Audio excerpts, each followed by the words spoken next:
news of the day, if you've been following us here, Speaker Pelosi has landed in Taiwan, and she has now put out a statement. I'm going to read it for you.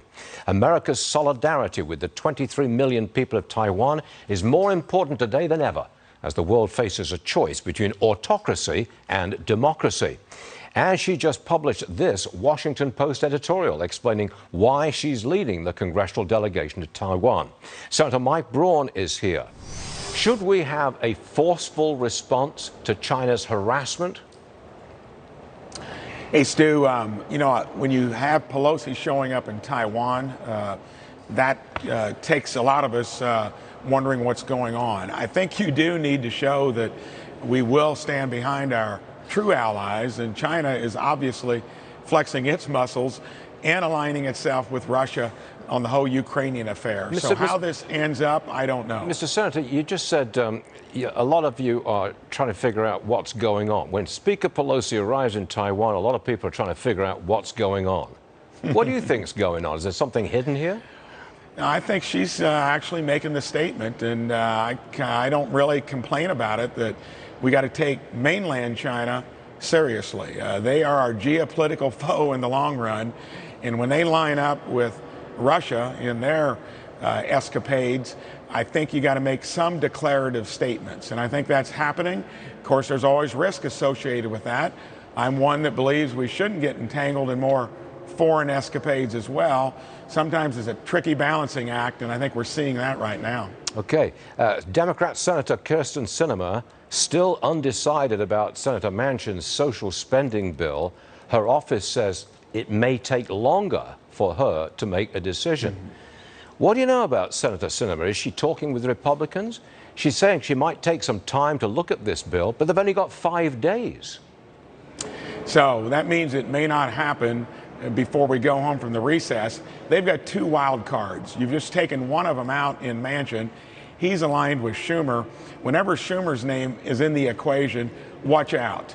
It generally doesn't mean that you're going to pay for things. It means you got gimmicks in there.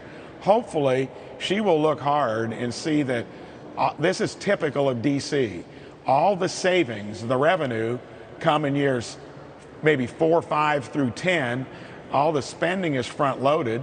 This is a climate spending bill, $369 billion, $69 billion on ACA premium subsidies, which they don't talk about. Those will get renewed years 4 through 10. That makes it about even. Spending $80 billion on the IRS up front, with the speculation they'll generate more revenue. Typical D.C. swampy politics, where you make it look like something's happening. This looks like it's going to be inflationary, net out, and they're not giving us the whole story. Hopefully Sinema will flesh it out. When Senator Manchin did his reverse course, it turns out that he did that so he could get a pipeline for natural gas from West Virginia to Virginia. Trouble is, that pipeline is a separate issue and will be considered separately some way down the road. It occurs to me that Senator Manchin might not get that pipeline. The Greens could say, no, we don't like pipelines. We're not going to do it. Remember, he's just had a handshake with Schumer. And what I said earlier, that's a bird in the bush, not in the hand. And that's sadly how things work. I think Manchin and Sinema are in a tricky spot because they are wild cards. They do upset the agenda. And look at the agenda that the Democrats are playing with this November, trying to defend it. This is an attempt to try to rein in Manchin, get Sinema to come along. Hopefully she does not, give into this gimmick, which again spends all the money up front, has all the savings later on. Typical D.C. gobbledygook. It's going to be a big week. You'll be very busy. But Mr. Senator, thanks for taking time to be with us today. Senator Braun, thank you, sir. See you later.